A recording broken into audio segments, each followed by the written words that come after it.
I stood outside the boardroom door, heart hammering against my ribs. Inside, the new CEO was screaming my name. My phone buzzed with another notification from my LinkedIn post about my $382,000 bonus.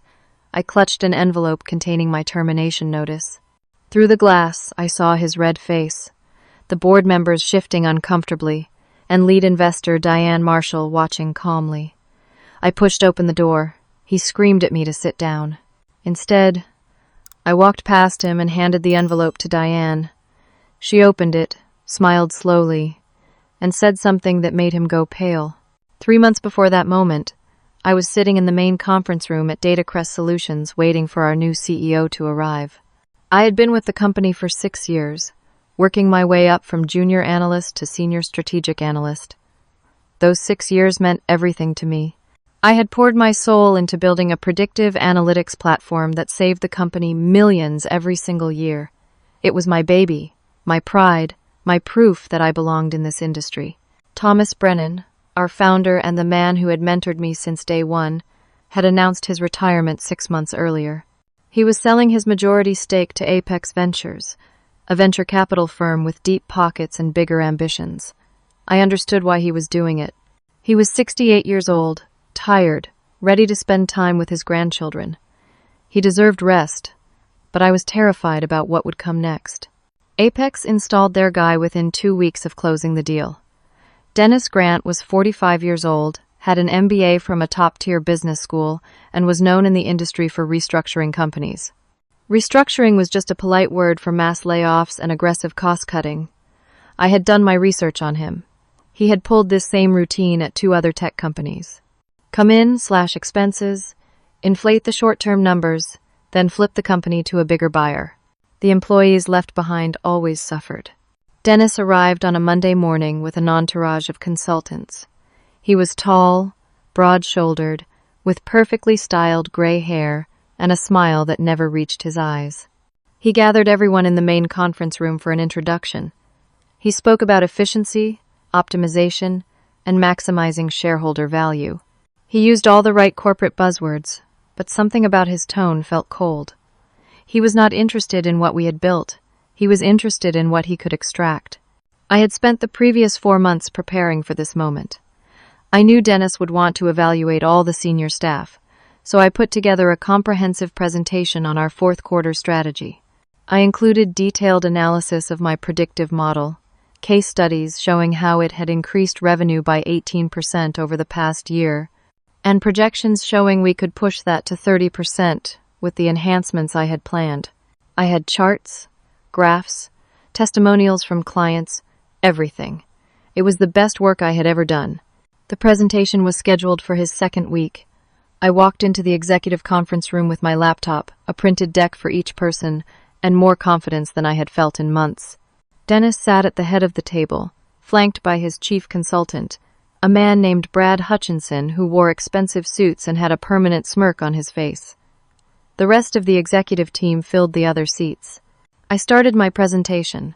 I walked them through 45 minutes of data, showing them exactly how my model worked, why it was valuable, and what we could achieve if we invested in expanding it. I explained the algorithm, the machine learning components, the feedback loops that made it better over time. I showed them client retention rates, revenue growth, cost savings. I was thorough, professional, passionate. Dennis barely looked up from his phone the entire time. When I finished, there was a long silence. I waited for questions, for feedback, for anything. Dennis finally glanced up, his expression blank. He said, "Thanks. We'll take it under advisement." That was it. No questions. No discussion. Brad Hutchinson leaned back in his chair, that smirk spreading wider across his face. He said, "We're moving in a different direction with our analytics strategy, but we appreciate you putting this together." I tried to ask what direction they were considering. Dennis cut me off with a wave of his hand. He said we were done and dismissed the meeting. Just like that. 6 years of work, 4 months of preparation, 45 minutes of presenting, and I got less than 30 seconds of response. I walked out of that conference room feeling like I had been slapped. My hands were shaking. I went back to my desk and sat there, staring at my computer screen, trying to process what had just happened.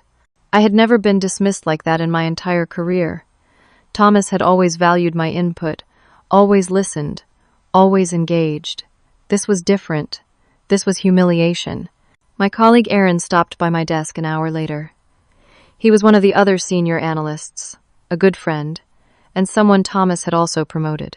He leaned against my cubicle wall and said quietly, "He did the same thing to me last week. Barely listened to my presentation about the client retention program." I looked up at him. "Why is he doing this?" Aaron shrugged, but his expression was grim. "He wants his own people in place. Everyone Thomas promoted is being sidelined. I heard he's already interviewing external candidates for director-level positions." A cold feeling settled in my stomach. "So what does that mean for us?" "I don't know. But I'd start updating your resume if I were you." I did not want to believe it.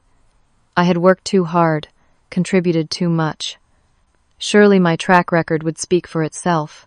I had my annual review coming up in a few weeks, and my performance bonus would be calculated based on the previous year's metrics. Those metrics were exceptional. Thomas had set up a generous bonus structure for high performers, and I had exceeded every single target. 2 weeks after that disastrous presentation, I received an email from HR. The subject line read, "Annual Performance Bonus Approval." I opened it with trembling hands. The email confirmed that my annual bonus had been approved and would be paid in the next payroll cycle. The amount was $382,000. I read that number 3 times to make sure I was not seeing things. $382,000. It was based on the previous year's performance, calculated using the metrics Thomas had established before he left. The system had processed it automatically before Dennis could intervene. I sat back in my chair, staring at that number. It was more money than I had ever received at once in my life. It was validation. It was proof that my work mattered, that I had earned my place here. And Dennis had no idea it was coming. For the first time in weeks, I smiled. That weekend, I could not stop thinking about the bonus. It was not just about the money, though that was life-changing. It was about recognition. It was about being valued. Dennis had ignored my presentation, dismissed my contributions, made me feel invisible. But this bonus proved I was not invisible. My work had generated real, measurable value. I was angry. I was hurt. And I wanted people to know.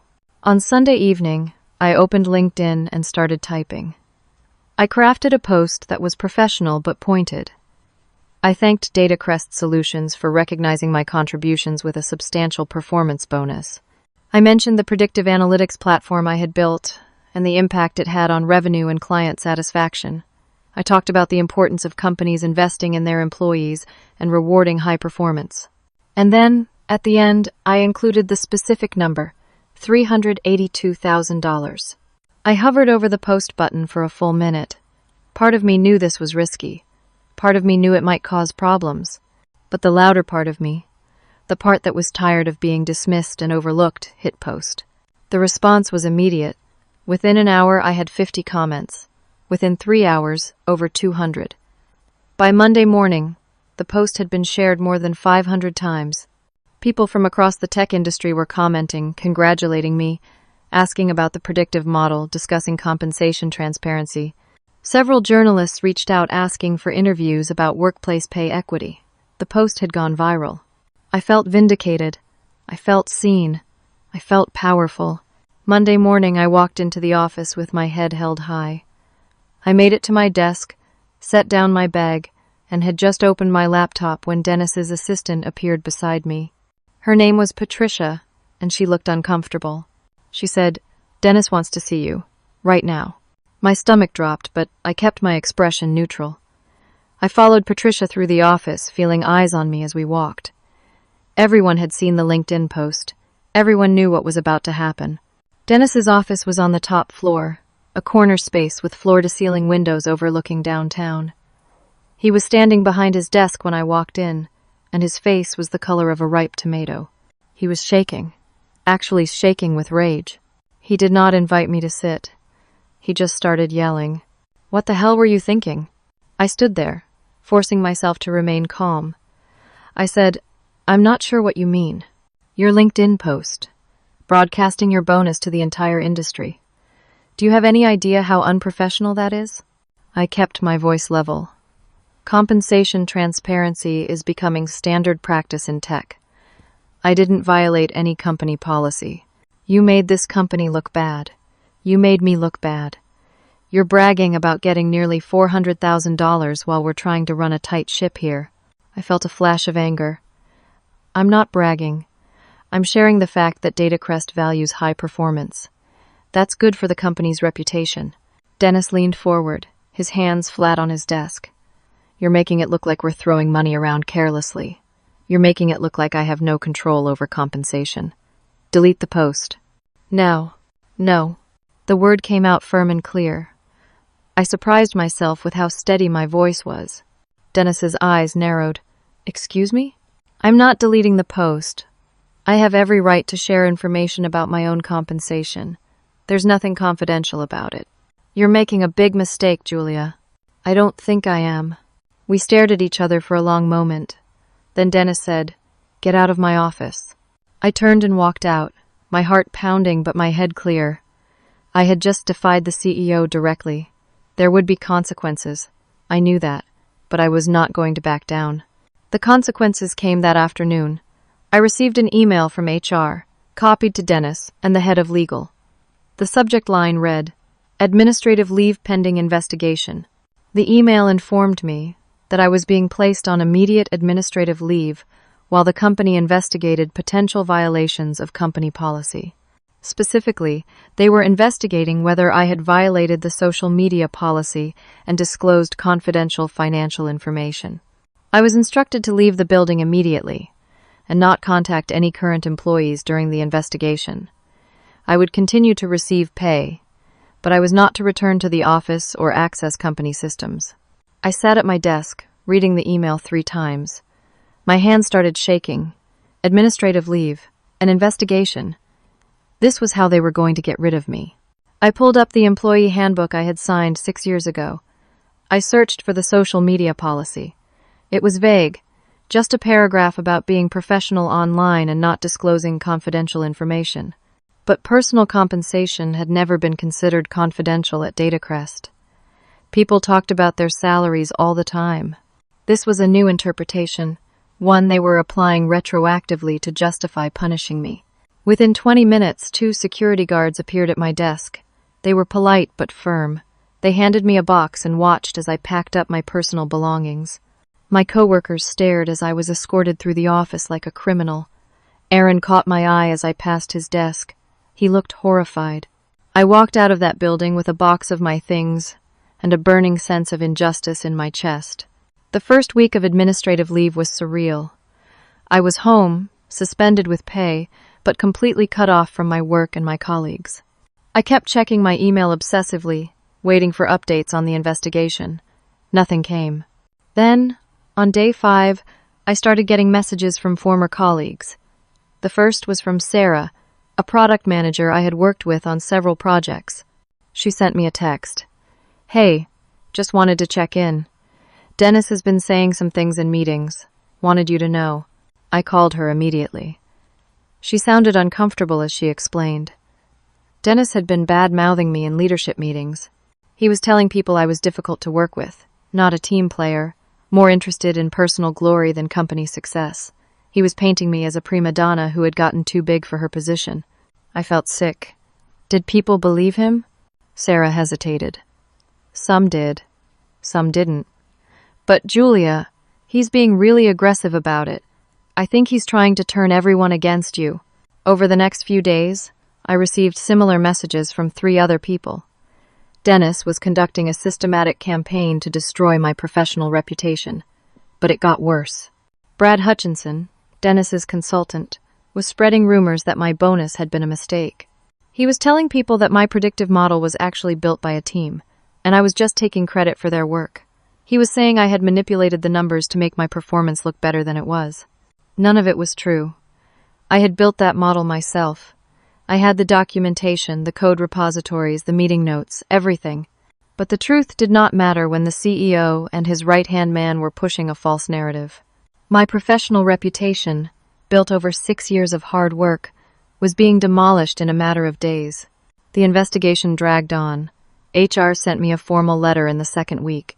They were interviewing people about my conduct, my work habits, my relationships with colleagues. They were building a case. I could feel it. I realized what was happening. They were going to fire me for cause.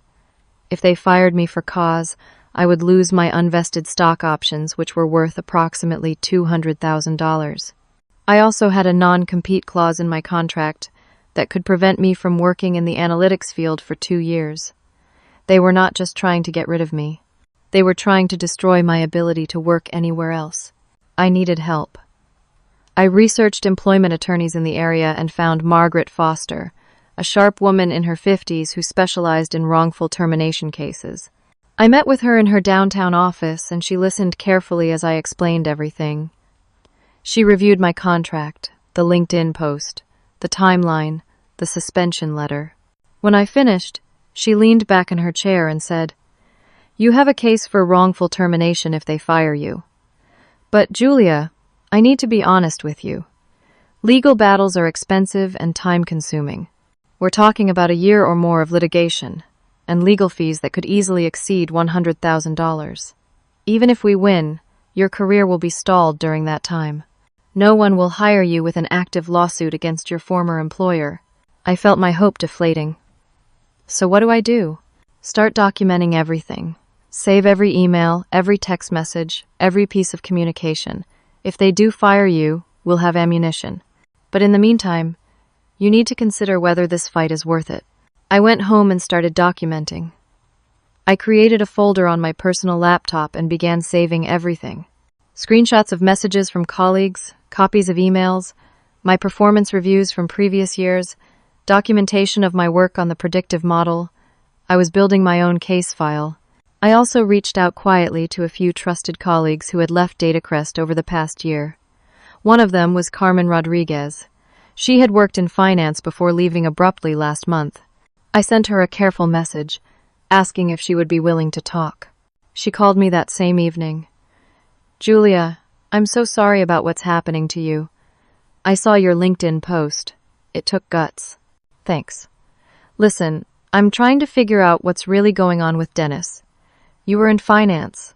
Did you see anything unusual before you left?" There was a long pause. Then Carmen said, "Julia, you need to know something. Dennis is cooking the books." My blood went cold. "What do you mean?" Carmen explained that Dennis had been reclassifying expenses and deferring revenue recognition to make his first quarter numbers look better than they actually were. "It was technically legal," she said, "but it was extremely aggressive accounting. He was manipulating the financials to create the appearance of profitability so Apex Ventures could flip the company to a larger buyer within a year. The practices were unsustainable. In the long term, they would destroy the company's financial health. "Why didn't you report this?" I asked. "I signed an NDA when I left. If I go public, they'll sue me into oblivion. I have a family, Julia. I can't take that risk." I understood, but this was bigger than my personal situation. Dennis was not just targeting me. He was setting up the entire company to fail for his own short-term gain. The problem was, I had no proof. I had no access to the financial systems. I was suspended and cut off from everything. Even if Carmen was willing to help, which she was not, I had no way to investigate further. I felt trapped, powerless, watching everything I had worked for slip away while Dennis systematically destroyed both me and the company. Then the termination letter arrived. 2 weeks into my suspension, a courier delivered a certified letter to my apartment. My hands shook as I opened it. The letterhead read, "Datacrest Solutions Legal Department." The letter was 3 pages long, written in dense legal language. The core message was simple. I was being terminated for cause, effective immediately. The stated reason was willful violation of confidentiality policies and conduct detrimental to the company. My unvested stock options were forfeit. My non-compete clause would be enforced. I had 10 days to sign a separation agreement that included a non-disparagement clause and a waiver of my right to sue the company. In exchange, they would provide 3 months of severance pay. 3 months. After 6 years of work, After building something that generated millions in value, they were offering me 3 months of severance and trying to silence me with legal threats. I called Margaret Foster immediately. She had me bring the letter to her office that afternoon. She read through it carefully, making notes in the margins. When she finished, she looked up at me. "They're playing hardball. Termination for cause is extreme.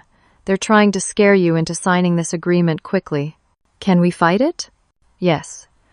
But, Julia, I need you to understand what that means. We file a wrongful termination lawsuit. It takes 2 to 3 years to get to trial.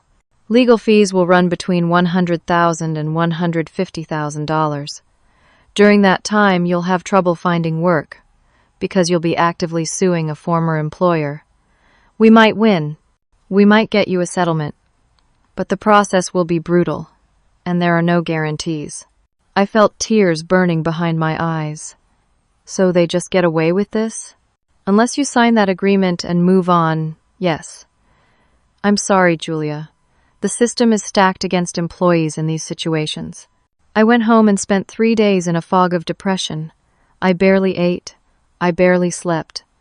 I kept thinking about Thomas, about how he had believed in me, about how much I had loved working at Datacrest. All of it was gone. Destroyed by one vindictive man who saw employees as obstacles to his profit margin. 3 months before that moment, I was sitting in the main conference room at Datacrest Solutions, waiting for our new CEO to arrive. I had been with the company for 6 years, working my way up from junior analyst to senior strategic analyst. Those 6 years meant everything to me. I had poured my soul into building a predictive analytics platform that saved the company millions every single year. It was my baby, my pride, my proof that I belonged in this industry. I started researching. I dug into everything I could find about Dennis Grant. I found articles about his previous companies. I found court records. I discovered he had done this exact same thing twice before.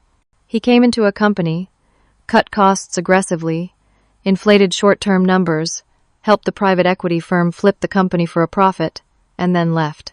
In both previous cases, the companies collapsed within 2 years of his departure.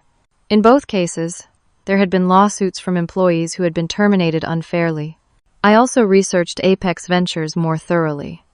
I found that there was a lead investor from Apex on Datacrest's board, Diane Marshall. I vaguely remembered meeting her at a company event about a year ago, before Thomas sold.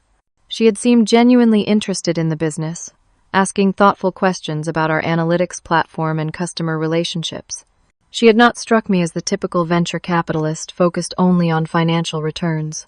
I found her profile on LinkedIn. She had a long career in tech, both as an operator and an investor. She had a reputation for building sustainable companies rather than quick flips. That seemed at odds with Dennis's approach. But on the 4th day, something shifted inside me. I was not going to give up. I was not going to let Dennis win without a fight. I might not be able to afford a long legal battle, but I could at least understand what I was up against. I hit send and immediately regretted it. She probably would not even see the message, and if she did, why would she meet with a terminated employee trying to cause trouble? But 2 hours later, my phone buzzed with a notification. Diane had replied, "Hi, Julia.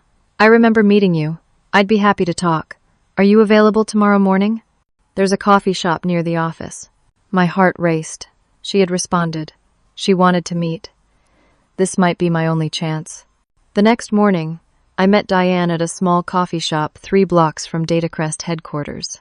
She was waiting at a corner table, wearing jeans and a blazer, looking more like a professor than a venture capitalist. She stood when I approached and shook my hand warmly. We sat down, and there was an awkward moment where neither of us knew how to start. Finally, Diane said, "I saw your LinkedIn post. It caused quite a stir." "I didn't mean to cause problems," I said. "I just wanted people to know that my work had value. And it does." I read the quarterly reports when Thomas was CEO. "Your predictive model was consistently mentioned as a key driver of growth." That validation from someone on the board made my throat tighten. "Then you know Dennis is making a mistake by sidelining me and the team that built it." Diane's expression became more guarded. "What exactly did you want to discuss, Julia?" I took a breath and made a decision. I was all in. I laid out everything. The ignored presentation, the dismissive treatment, the LinkedIn post, the suspension, the smear campaign, the termination for cause. I showed her documentation on my phone. Then I told her about Carmen's information regarding the accounting practices. I explained Dennis's pattern at previous companies. I showed her the articles and court records I had found. Diane listened without interrupting, taking occasional notes on her phone. When I finished, there was a long silence. Finally, she said, "Why are you telling me this?" "Because I don't think you know what's really happening, and because I think you care about Datacrest as more than just a financial investment." Diane studied me for a moment. Then she said something that surprised me. "I voted against bringing Dennis in. I was outvoted by the other Apex partners." He blinked. "You did?" "I wanted to promote from within, or find someone who understood the company's culture. But my partners wanted someone with Dennis's track record of quick returns. They don't care about long-term sustainability. They want to flip Datacrest within 18 months and move on to the next deal." "And you don't?" "No. I think Datacrest has real long-term potential. But I'm a minority voice within Apex. So what can you do?" Diane leaned back in her chair. "That's the question, isn't it? I've been concerned about Dennis's approach, but I don't have hard evidence of wrongdoing. Aggressive accounting is not illegal. Firing employees is not illegal even if it's unjust. I need something concrete to make a case to my partners. And if you had that, then I could potentially force a change. But Julia, I have to ask again, what do you want from this conversation?" I met her eyes. "I want my job back. I want Dennis out. But mostly, I don't want him to destroy what Thomas built." "That's admirable. But you're one terminated employee going against a CEO. You have no leverage." My heart sank. This meeting was pointless. I had risked reaching out to her for nothing. But then Diane said, "Unless, tell me about your employment contract, the one you signed when you started 6 years ago." I frowned. "My contract? Why?" "Just humor me. Do you have a copy?" "At home, yes.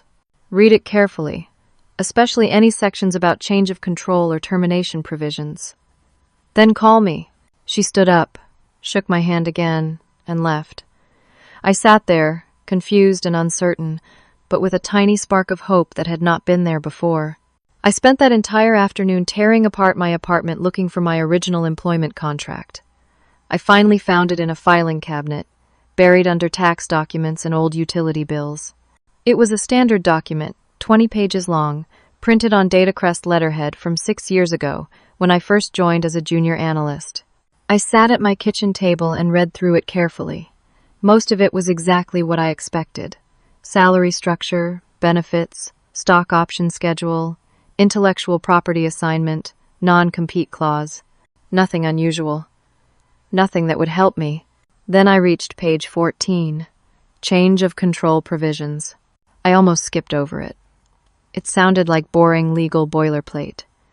But Diane had specifically mentioned change of control, so I forced myself to read every word. The section stated that if the company underwent a change of control, defined as acquisition, merger, or transfer of majority ownership, certain protections would apply to employees. If an employee's role was materially diminished or eliminated within 12 months of the change of control, that employee could invoke a separation package. I read further. The separation package included full vesting of all stock options, 1 year of base salary, and waiver of any non-compete clauses. My heart started beating faster. Dennis's arrival was absolutely a change of control. Apex had purchased Thomas's majority stake. That triggered this clause, and my role had definitely been diminished. They had ignored my presentation, suspended me, and then fired me. All within 3 months of the change of control. But there was more. A subsection that I had to read 3 times to make sure I understood it correctly. The subsection stated that if the employee could demonstrate the termination was pretextual or retaliatory in nature, the employee could demand either reinstatement with full back pay or a buyout of their position at fair market value, as determined by an independent arbiter mutually agreed upon by both parties. I grabbed my phone and called Margaret Foster immediately. Margaret, I found something in my contract. You need to see this. I drove to her office that evening and showed her the contract. She read the change of control section twice, then looked up at me with wide eyes. Julia, this is extraordinary. I've seen change of control protections before, but never this generous for a non-executive employee. Thomas must have really valued his key people. Can I use this? Absolutely. If you invoke this clause, they have to either take you back or buy you out. And a buyout could be substantial. How substantial? Margaret pulled out a notepad and started calculating. Your predictive model generated approximately $8 million in value last year based on the performance metrics you showed me.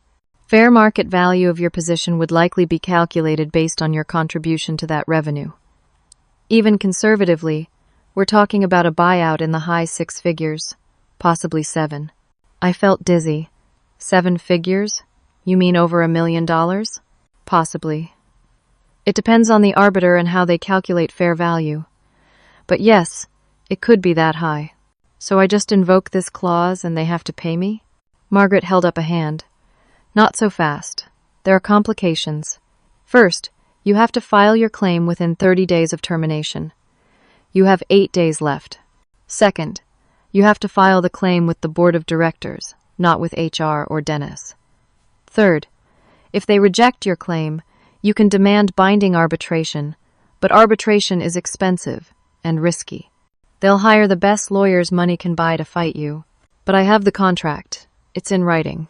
Yes, but they'll argue your role wasn't materially diminished. They'll argue the termination wasn't retaliatory. They'll fight every piece of this. And Julia, if you lose in arbitration, you get nothing. Not even the 3-month severance they're currently offering. I sat back, overwhelmed. This could be my path to justice, or it could be a costly gamble that left me with nothing. What do you think I should do? Margaret looked at me seriously. That's not a question I can answer for you, but I will say this. If you're going to fight, this is your best weapon. I went home that night and could not sleep.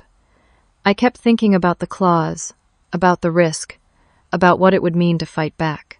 Part of me wanted to take the safe route, sign the separation agreement, take the 3-month severance, and move on with my life, start fresh somewhere else. But the other part of me, the part that had built something valuable and watched it be dismissed and destroyed, wanted to fight. The decision was taken out of my hands the next morning. I woke up to an email from a former colleague. Dennis had sent a company-wide message announcing organizational changes. My entire department was being restructured. 3 people were being laid off, including Aaron. My predictive model was being sunsetted in favor of an outside consulting firm's approach. Brad Hutchinson's firm, naturally. Dennis was not just erasing me. He was erasing my entire legacy at the company. I called Diane Marshall. I read my contract, I said when she answered. I found the change of control clause. Good. What are you going to do? I don't know yet. But I need to understand something. If I invoke this clause, what happens? It forces a board vote. The board has to decide whether to accept your claim or reject it. If they reject it, you can demand arbitration. Will you vote for me? There was a pause. Julia, I can't promise you anything, but I can tell you I've been doing my own investigation into Dennis. I've found some concerning things. Irregularities in his expense reports. He's been hiring his former colleagues at inflated salaries. He's funneling money to Brad's consulting firm for questionable services. It's not enough to remove him on its own, but it's troubling. So, you're saying there's a chance? I'm saying if you file this claim, it will create chaos. And in that chaos, things might shift. But you're taking a huge risk. If my fellow board members side with Dennis, you'll be destroyed in arbitration. And if I don't fight? Then Dennis wins. He gets rid of you, dismantles your work, and continues running Datacrest into the ground for short-term profits. In 2 years, the company will be hollowed out and worthless. But you'll have moved on with your life. I thought about Thomas. I thought about Aaron losing his job. I thought about all the people who had believed in me and supported me over the years. I'm going to do it, I said. I'm going to file the claim. Diane was quiet for a moment. Then she said, Good luck, Julia. You're going to need it. With Margaret Foster's help, I prepared my claim. We drafted a formal letter to the board of directors, invoking the change of control provision in my employment contract. The letter demanded reinstatement with full back pay and, alternatively, a buyout at fair market value. We attached extensive documentation, copies of my ignored presentation, emails showing the timeline of events, my performance reviews from the past 6 years, evidence of my contributions to company revenue, the LinkedIn post and suspension notice, and the termination letter. I also prepared a separate sealed envelope addressed to Diane Marshall. Inside, I included all the information Carmen had given me about the accounting practices, along with my research on Dennis's pattern at previous companies. I could not put that information in the official filing because I did not have hard proof, but I wanted Diane to have it. We filed the claim on a Wednesday morning. Margaret hand-delivered it to the Datacrest corporate office, ensuring it was logged and distributed to all board members. By law, they had to acknowledge receipt within 48 hours. The response was immediate. Within 3 hours, I received a cease and desist letter from Datacrest's outside law firm. The letter accused me of making frivolous claims, attempting to extort the company, and violating the terms of my proposed separation agreement. They demanded I withdraw my filing immediately, or face legal consequences, including a countersuit for damages to the company's reputation and business relationships. I called Margaret. Can they do this? They can threaten anything they want. But your claim is legally valid. Don't let them scare you. By Thursday morning, word of my filing had spread throughout the company. Someone on the board leaked it, probably intentionally. My phone started buzzing with messages from former colleagues. Some were supportive. Others were worried about their own jobs. A few asked me to drop the claim because it was causing instability and might lead to more layoffs. Dennis went on the offensive. He scheduled an emergency board meeting for the following week to address what he called a disgruntled former employee's baseless claims. But Diane used her position on the board to demand a full review of my claim according to the contract terms. She filed a formal motion requiring the board to treat my filing as a legitimate contractual dispute rather than a nuisance. The board was split. The meeting minutes, which Margaret obtained through discovery channels, showed that some board members wanted to dismiss my claim outright. Others, including Diane, wanted to avoid potential arbitration by negotiating a settlement. They scheduled a formal hearing for 2 weeks out. During those 2 weeks, Dennis launched a scorched earth campaign against me. Articles started appearing in industry publications. They did not mention me by name, but the details were obvious. Headlines like "Entitled Tech Workers Exploit Bonus Culture" and "When Employee Grievances Go Too Far" appeared on major tech news sites. Anonymous sources, clearly Dennis or his people, painted a picture of greedy employees who contributed little but demanded outrageous compensation. My LinkedIn post was referenced as an example of poor judgment and unprofessional behavior. Former colleagues who had been friendly suddenly stopped responding to my messages. I found out later that Dennis had sent a memo warning employees not to communicate with me during the legal proceedings. Anyone caught supporting me would be viewed as disloyal to the company. I received nasty messages through LinkedIn and email. People I had never met called me greedy, entitled a troublemaker. Someone created a fake Twitter account impersonating me and posting inflammatory statements. I had to hire a reputation management service to get it taken down. Headhunters who had reached out after my original LinkedIn post suddenly ghosted me. The tech industry is small. Everyone knew about my fight with Datacrest. No one wanted to touch me while I had active legal proceedings against a former employer. My savings were dwindling. Legal fees were mounting. Margaret was working at a reduced rate, but I was still paying thousands of dollars for her time and for the research and documentation we needed. I had bills to pay, rent due, and no income beyond my final paycheck from Datacrest. I started having panic attacks. I would wake up at 3 in the morning, my heart racing, convinced I had made a terrible mistake. I had gambled everything on this fight, and I was losing. My reputation was destroyed. My career was stalled. My bank account was draining, and I was not even sure I would win. One particularly bad night, I sat on my bathroom floor crying. I pulled up the separation agreement Dennis had sent me weeks earlier, the one offering 3 months severance in exchange for my silence. I could still sign it. I could walk away, cut my losses, Start over somewhere else, somehow. My phone rang. It was Aaron. Julia, I just wanted to check on you. I heard about the hearing next week. Hearing his voice broke something inside me. Aaron, I don't know if I can do this. I'm running out of money. My reputation is destroyed. What if I lose? Then you lose. But Julia, you're fighting for something bigger than yourself. Dennis laid me off last week. He's cutting everyone Thomas promoted. He's bringing in his own people who don't care about the company or the clients. Someone has to stand up to him. But why does it have to be me? Because you're the only one with the contract clause. You're the only one with leverage. And honestly, you're braver than the rest of us. After we hung up, I made a decision. I was not signing that separation agreement. I was going to the hearing. I was going to fight. Even if I lost, even if it cost me everything, I was going to stand up and demand justice. The next day, Aaron sent me something that changed everything. He had quietly reached out to other employees who had been laid off or forced out since Dennis arrived. 3 of them agreed to submit affidavits supporting my claim. They documented Dennis's pattern of dismissing people Thomas had promoted, his aggressive cost-cutting at the expense of long-term strategy, and his general hostility toward anyone who questioned his approach. Margaret incorporated these affidavits into our filing. It was no longer just me against Dennis. It was a pattern of behavior documented by multiple people.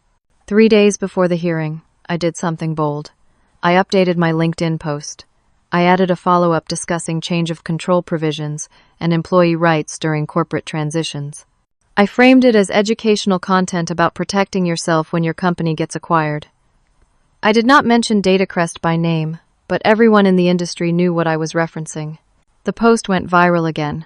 Business journalists started covering the story. Articles appeared in major publications about golden parachutes for non-executive employees and the importance of reading your employment contract. I became a symbol, whether I wanted to be or not, of employees fighting back against aggressive corporate cost-cutting. Dennis looked worse with each article. The narrative shifted from entitled employee to systemic mistreatment. Datacrest's reputation took a hit. Clients started asking questions. The board started feeling pressure. 2 days before the hearing, my phone rang with a call from an unknown number. It was one of Datacrest's outside attorneys. Miss Julia, we'd like to discuss a settlement. My heart leaped. What kind of settlement? We're prepared to offer you $500,000 to withdraw your claim, sign a comprehensive non-disclosure agreement, and move on. This is a generous offer. $500,000, more than my original bonus, more than my unvested stock options. Life-changing money. I told the attorney I needed 24 hours to consider. Then I called Margaret. Take it, she said immediately. Julia, this is an incredible offer. You'll never have to worry about money again. You can start fresh somewhere else. But something felt wrong. Why are they offering this now, 2 days before the hearing? Because they're scared. Your LinkedIn post changed the narrative. They want to make this go away quietly. I called Diane. I got a settlement offer. $500,000. Are you going to take it? I don't know. What do you think I should do? There was a long pause. Then Diane said something I did not expect. Don't take it. Come to the hearing. Why? Because I've been working behind the scenes, Julia.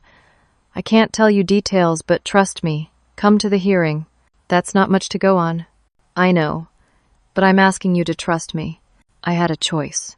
Take the safe money and disappear, or gamble everything on a hearing where I had no idea what would happen. I thought about Thomas, about the company he built, about the clause he put in my contract to protect people like me. He had believed I was worth protecting. Maybe it was time to believe that myself. I called the attorney back and rejected the settlement. Dennis, I heard later, threw his phone across his office when he got the news. The morning of the hearing, I put on my best suit, the one I had worn to my first presentation at Datacrest 6 years earlier. I looked at myself in the mirror and barely recognized the woman staring back. I had lost weight from stress. There were dark circles under my eyes. But there was also something new in my expression. Determination. Margaret met me in the parking lot of Datacrest headquarters. We walked in together, riding the elevator to the top floor in silence. My hands were shaking. The board meeting was in the main executive conference room, the same room where Dennis had ignored my presentation 3 months earlier. The irony was not lost on me. Present at the table, Dennis, looking confident in an expensive suit. Brad Hutchinson beside him, wearing his trademark smirk. 3 corporate attorneys from Datacrest's outside firm. 5 board members, including Diane, who gave me a small nod when I entered, and 2 additional Apex Ventures partners joining via video conference on a large monitor. Harold Simmons, one of the Apex partners on video, was chairing the meeting. He was in his 60s, with silver hair and the kind of voice that commanded attention. He called the meeting to order. We're here to address a claim filed by former employee Julia regarding her termination and certain contractual provisions. Miss Julia, you're represented by counsel. Mr. Grant, you have the company's legal team. Let's proceed professionally and resolve this matter. Mr. Grant, you may present first. Dennis stood up. He had clearly prepared. He launched into a presentation that lasted 20 minutes. He argued that my termination was completely justified. He displayed the LinkedIn post on the screen, highlighting the dollar amount of my bonus. He called it unprofessional, a violation of confidentiality, and damaging to the company's reputation. He brought up the social media policy, claiming I had violated it knowingly. Then Brad Hutchinson testified. He painted a picture of me as a difficult employee, someone who resisted new leadership, who was more interested in personal recognition than team success. He claimed my predictive model was overhyped, that it was actually the work of multiple people, and that I had taken undue credit. One of the attorneys presented their legal argument. They claimed my role had not been materially diminished. Being terminated for cause did not qualify under the change of control provision. The clause was meant to protect employees from arbitrary layoffs, not to shield bad actors from legitimate termination. Then Dennis gave a passionate speech.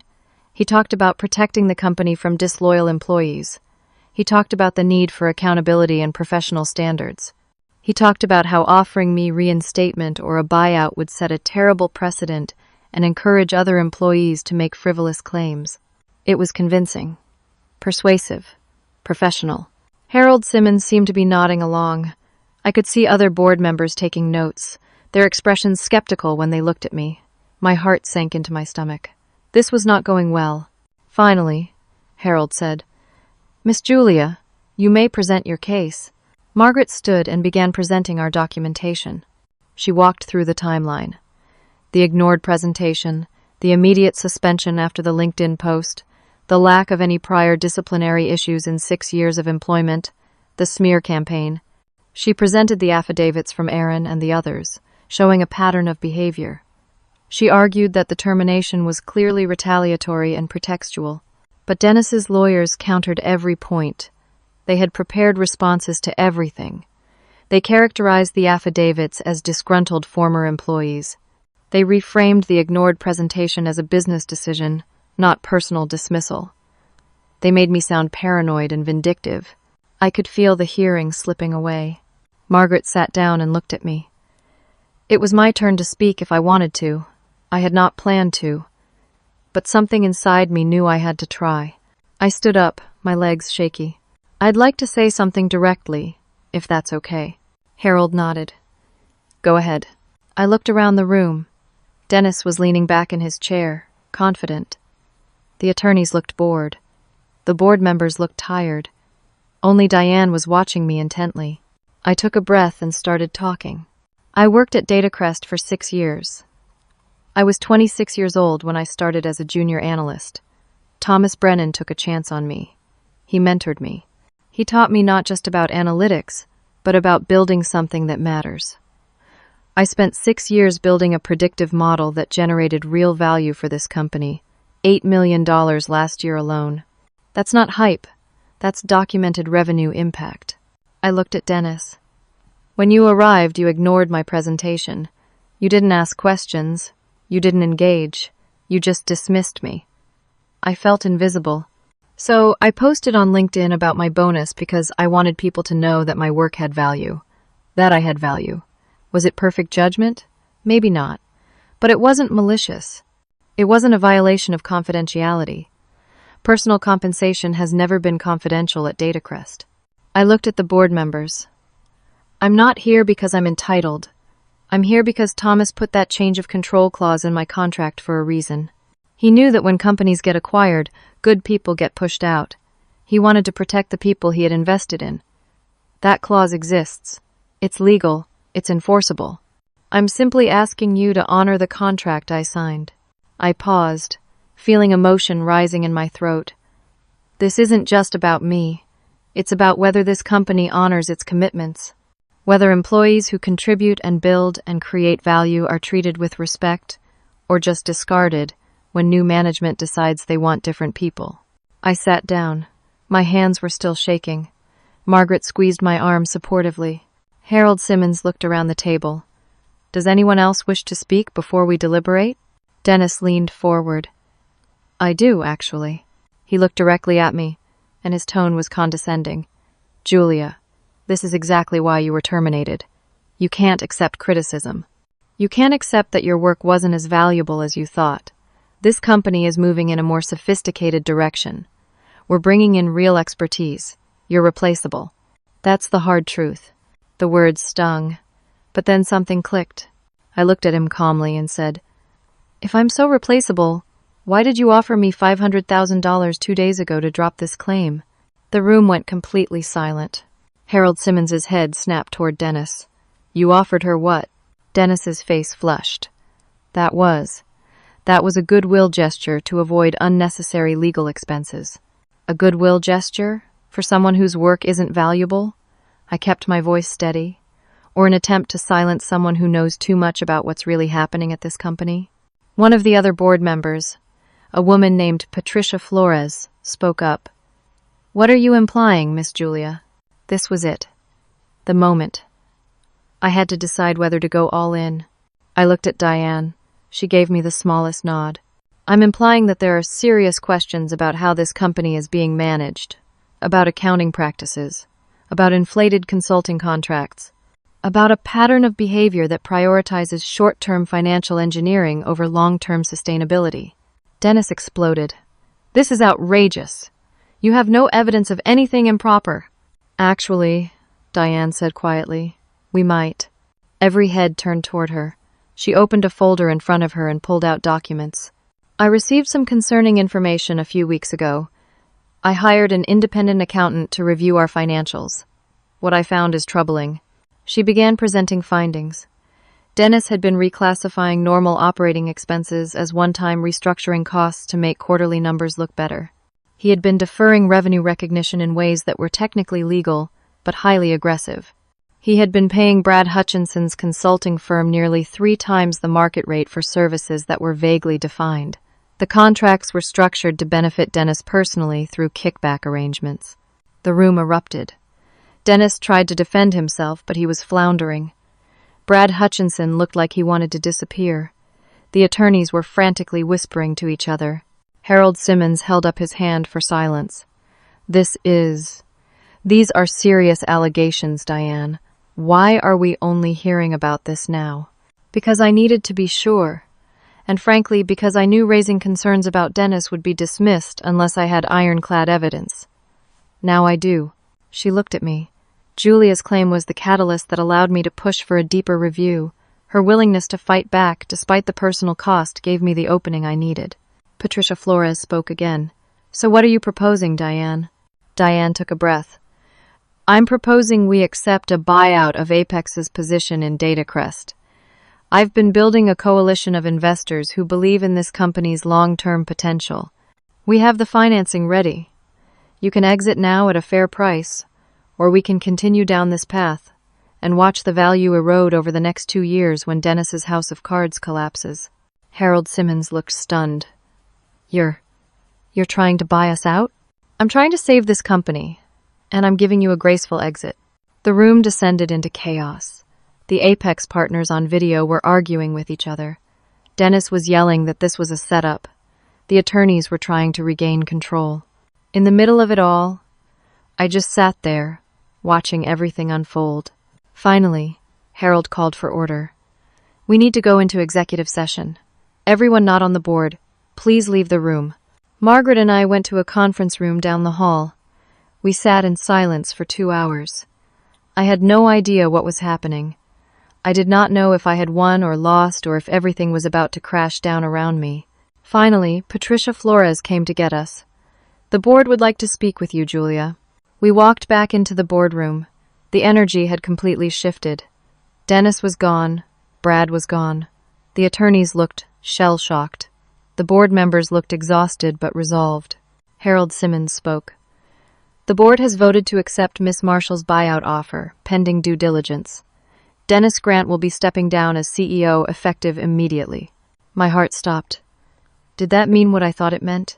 Harold continued. "Regarding your claim, Miss Julia, as incoming majority owner, Miss Marshall has proposed a settlement. We'd like to hear if you find it acceptable." Diane looked at me. "Julia, I'm prepared to offer you a complete buyout of your position under the change of control provision. $750,000, including full vesting of your stock options, waiver of the non-compete clause, and all legal fees covered." I could not breathe. $750,000. But Diane continued, "I'm also prepared to offer you a position as Vice President of Analytics, reporting directly to me as CEO if you want it. We need to rebuild the analytics team.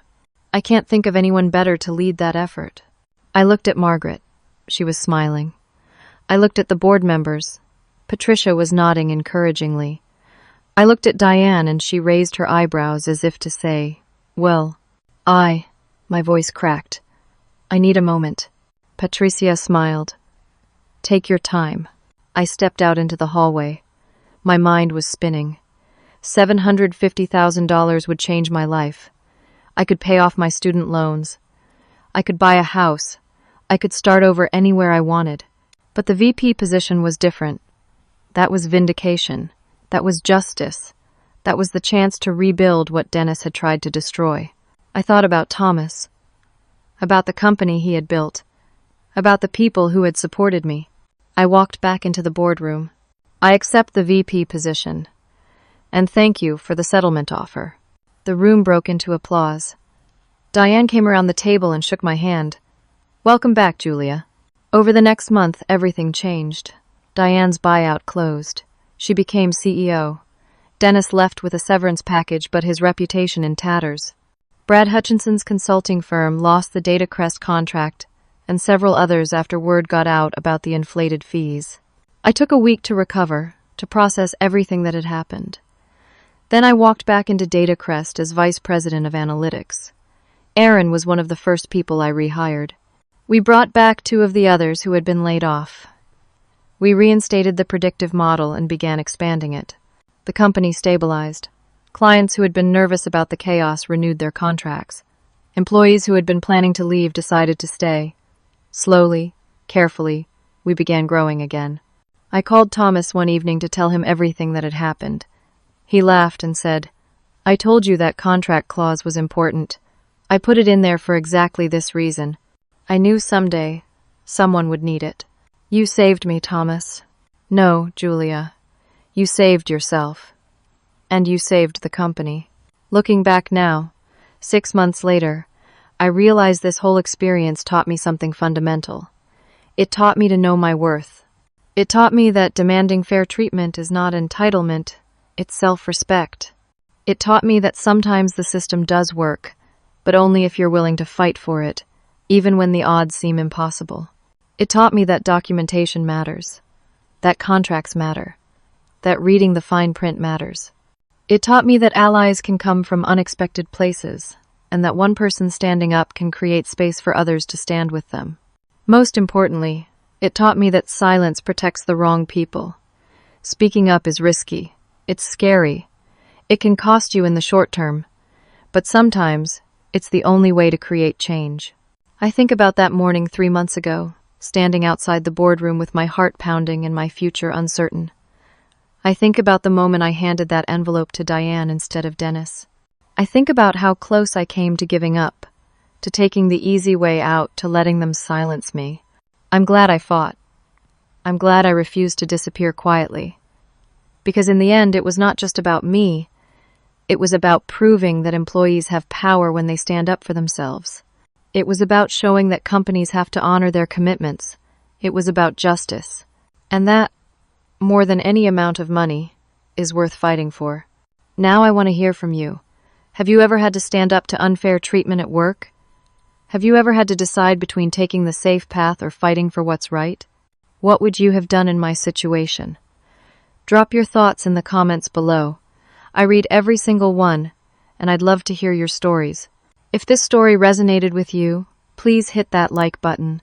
It helps more people find these stories and realize they're not alone in their struggles. And if you want to hear more stories about people who fought back and won, subscribe to this channel and turn on notifications so you never miss an upload. Share this with someone who needs to hear it. Maybe they're going through something similar. Maybe they need to know that standing up for yourself is possible. Your share could make a real difference in someone's life. Thank you so much for listening to my story. I hope it inspired you, empowered you, or at least reminded you that you're stronger than you think. Remember, know your worth, read your contracts, document everything, and never let anyone convince you that demanding fair treatment makes you the problem. You deserve respect. You deserve justice. And sometimes, you have to fight for it. Take care of yourselves, and I'll see you in the next story.